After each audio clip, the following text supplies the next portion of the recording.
అభిషేకముతో జరిగే ఈ అభిషేకాన్ని ఒక్కసారి అందరూ వీక్షిస్తూ ఉండండి. ఓం నమః శివాయ.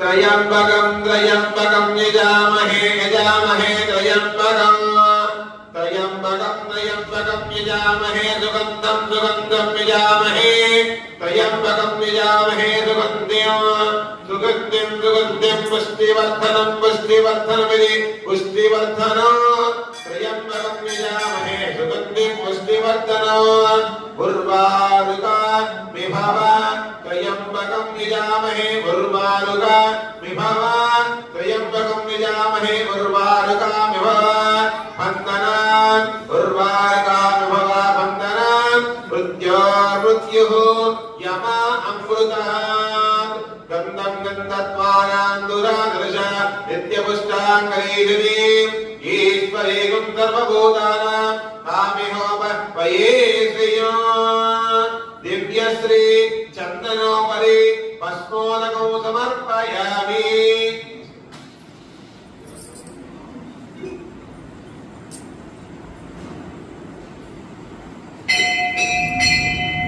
గంధోపరి భస్మోదకం సమర్పయామి.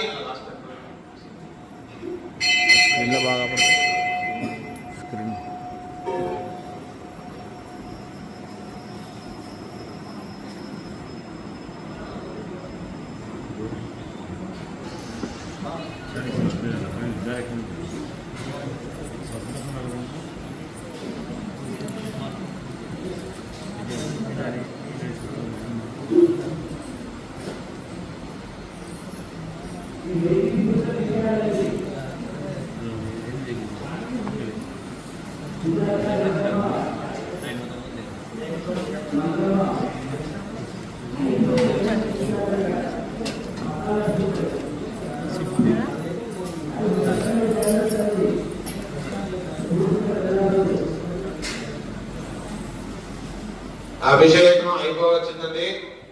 అభిషేకం ఆఖరి దశలో ఉంది. ఇంకా ఎటువంటి ద్రవ్యాలు తీసుకొని పడము. దయచేసి ఎటువంటి ద్రవ్యాలు లోపల అభిషేకానికి ఇవ్వవద్దు. అభిషేకం ఆఖరి దశలో ఉంది. పన్నీరుతో అభిషేకం ముగించడం జరుగుతుంది. ఇంకా అలంకరణ భక్తాదులకు దర్శనార్థం స్వామివారి యొక్క అలంకరణలో స్వామివారి దర్శన భాగ్యం కలుగుతుంది. కాబట్టి ఇంకా భక్తాలు దర్శించుకునే వాళ్ళు మాత్రమే కూర్చోండి.